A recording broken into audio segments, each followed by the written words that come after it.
কি কিউরিয়াস ব্যক্তিগণ।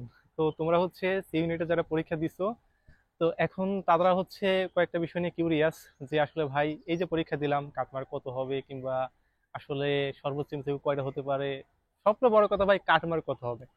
এই কাটমার্ক নিয়ে হচ্ছে প্রত্যেকেরই সমস্যা, প্রত্যেকেরই কনফিউশন, মানে কিউরিসিটি যে এত বেশি। ইউটিউবে মনে করো যে এমন কোনো ভিডিও নাই হয়তো বা কাটমার্ক সম্পর্কে তোমরা দেখো নাই।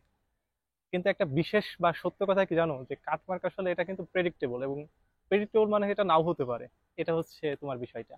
এখন তোমাকে যদি কাটমার্ক আমি বলি, আচ্ছা বলবো তো, এটা সমস্যা না, আমি তোমাদের একটা প্রেডিক্টেড করে কাটমার্ক বলে দিব, যেটা হচ্ছে আমি স্টুডেন্টের থেকে বিভিন্নভাবে ফিডব্যাক আমি পেয়েছি। তাছাড়া হচ্ছে তোমরা আমাকে দেখা যাচ্ছে যে হোয়াটসঅ্যাপে এত এত মেসেজ করছো, শুধু একটা কথা ভাই, কাটমার্ক কত।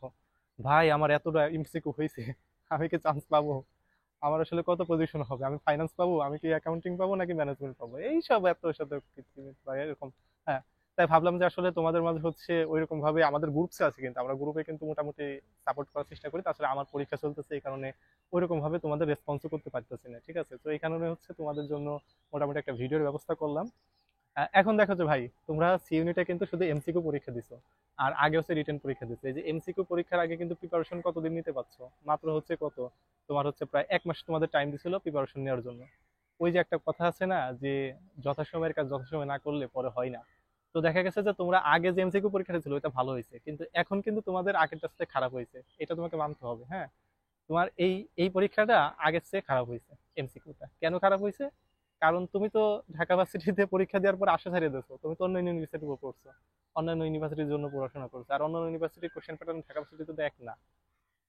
তারপরে আমরা কিন্তু পিডিএফ সেল করেছিলাম, তাই না? আমরা পিডিএফ সেল করেছিলাম, ওইটা আমরা প্রমাণ প্রুফ ভিডিও নিয়ে আসবো তোমাদের, দেখবে একবার হুবহু দেখাই দেবো যে আমারও এখান থেকে কমেন্ট কয়টা পড়ছে। ঠিক আছে, ওই গ্রামার রুলস থেকে কয়টা কমেন্ট পড়ছে এবং মেমোরি থেকে কয়টা কমেন্ট পড়ছে আমি তোমাকে দেখাবো। ঠিক আছে, এই ভিডিওর কমেন্ট বক্সে দেখতে পাবা। তোমরা যদি 4-5 দিন পরে এই ভিডিওটা দেখো, তাহলে এই ভিডিওর কমেন্ট বক্সে কিংবা ডিসক্রিপশন বক্সে এটা দেখতে পারবা। আর এখন আসলে ভাই, যে কাটমার্ক কত হতে পারে, তুমি দেখো যে গত বছর যে কাটমার্কটা ছিল, গত বছর অর্থাৎ তোমাদের আগের ব্যাচের কাটমার্ক ছিল হচ্ছে তোমার 84। ঠিক আছে, 84। এর আগের বছরে যে কাটমার্কটা ছিল সেটা হচ্ছে তোমার সম্ভবত হচ্ছে 82। হুম। আর এর আগের বছর যে কাটমার্কটা ছিল সেটা হচ্ছে তোমার 82.25 এরকম। তো 3 বছরের কাটমার্ক তোমাকে বললাম। তার মানে কোনো বছরেই কিন্তু 82 বা 81 এর নিচে আসে নাই। তো আসে নাই, তার মানে এবার কত হতে পারে? ধরে নাও কত হতে পারে, তাহলে 82 অথবা 83 এরকম কাটমার্ক হতে পারে। কারণ রিটেন কিন্তু ভাই খুব সহজ আসছিল, তোমাদের রিটেন একেবারে পানি, মানে রিটেন খুব সহজ আসছিল। এইদিকে তোমরা এমসিকিউ পরীক্ষা দিছো, এখন এমসিকিউ পরীক্ষা একবার তো ক্যান্সেল হয়েছে, তারপরে এমসিকিউ পরীক্ষা দিছো, এটাও মানে স্ট্যান্ডার্ড কোশ্চেন হয়েছে। এটা যে কঠিন হয়েছে এরকমটা না, আমি ইংরেজি কোশ্চেন শুধু দেখছি, ইংরেজি কোশ্চেন দেখলাম যে ইংরেজি কোশ্চেন সহজ হয়েছে, অন্যান্যগুলো আমি ওরকম ভাবে দেখি নাই, সময় পাই নাই। তো সেক্ষেত্রে হচ্ছে দেখা যাবে যে কাটমার্ক তোমাদের মোটামুটি আসবে, তোমাদের তো বললাম যে 82-র মতো, 82+ এরকম চলে আসবে। সো এটা কিন্তু 120-এর মতো, 100-100-র মধ্যে না, কিন্তু এটা কিন্তু 120-এর মধ্যে হচ্ছে তোমাদের 82 পাইলে হয়তো বা চান্সটা হয়ে যাবে। আর এটাও জেনে রাখো যে গত বছর হচ্ছে কোঠা ছাড়া যে লাস্ট মেরিট পর্যন্ত চান্স পেয়েছিল তার হচ্ছে মেরিট ছিল 912।